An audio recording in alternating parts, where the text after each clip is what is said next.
Magandang araw kapatid. Ang ituturo ko naman po sa inyo ngayon, lalo sa mga baguhan,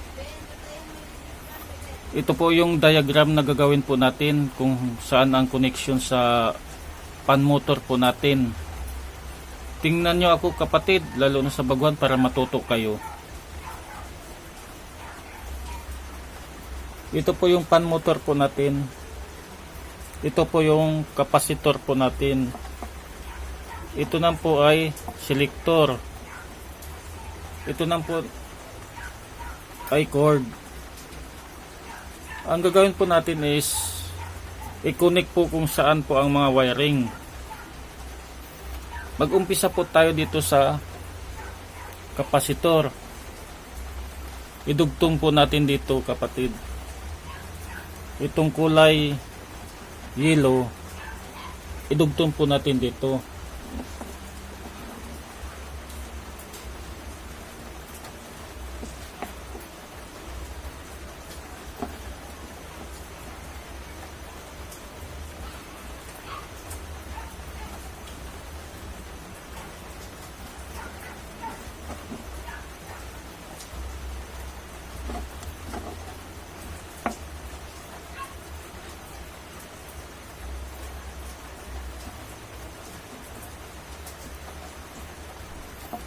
Pag madugtong po na yun kapatid, connection na po yun sa kapasitor sa pan motor.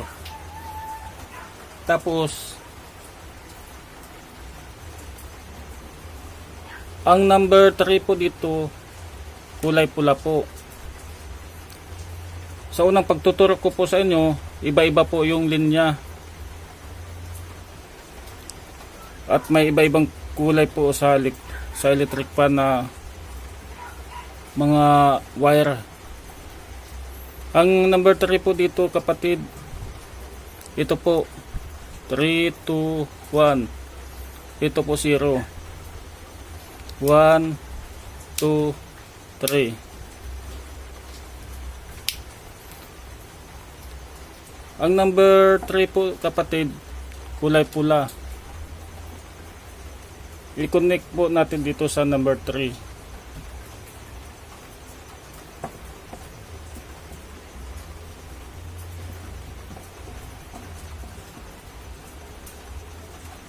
Tapos yung kulay itim po naman kapatid, number 2 sa selector po natin. I-connect po natin dito kapatid.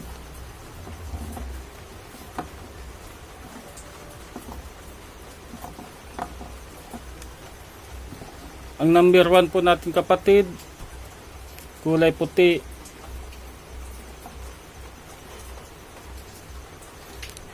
I-connect po natin po sa number 1 sa selector po natin.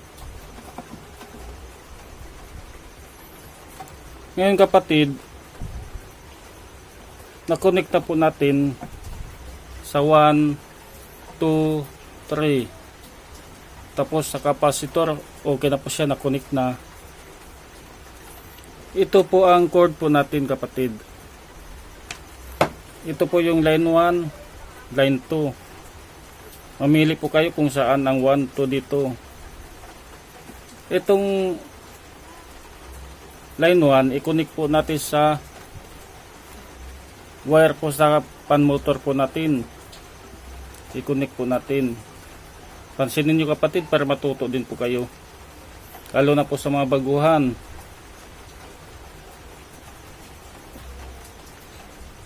Ito naman po yung kulay blue, i-connect po natin sa selector po natin. Ang nakalinya po dito, itong yellow. Ito po ang line 2 natin. Ikaw na po bahala kung gagawin line 1 o line 2. I-connect po natin kapatid.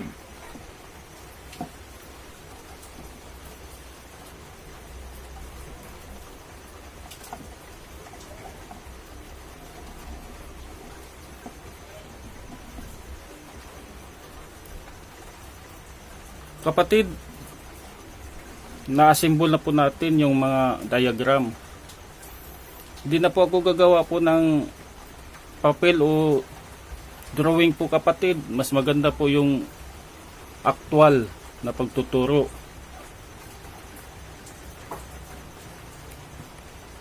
Kapatid, kung may tester po kayo, itry po natin kapatid. Para po sa mga baguhan, ito po yung tester ko po ay hindi po accurate. 8 times 1 po natin o times 10. Kunin po natin yung resistance na.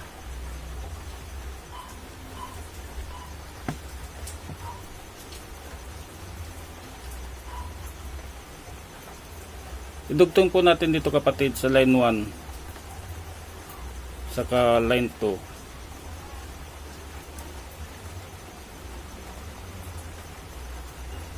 Pansinin nyo kapatid, na-connect na po lahat kapatid sa wiring po natin. Iwan po natin kapatid.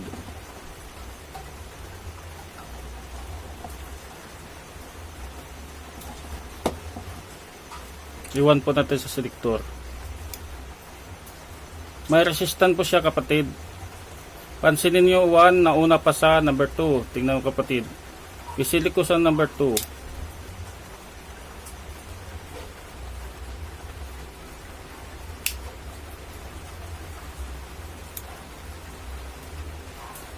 Okay na po siya kapatid. Number 3. Pansin nyo kapatid. Okay na po siya kapatid. Ang wiring po natin. Tapos back to 0 na po kapatid.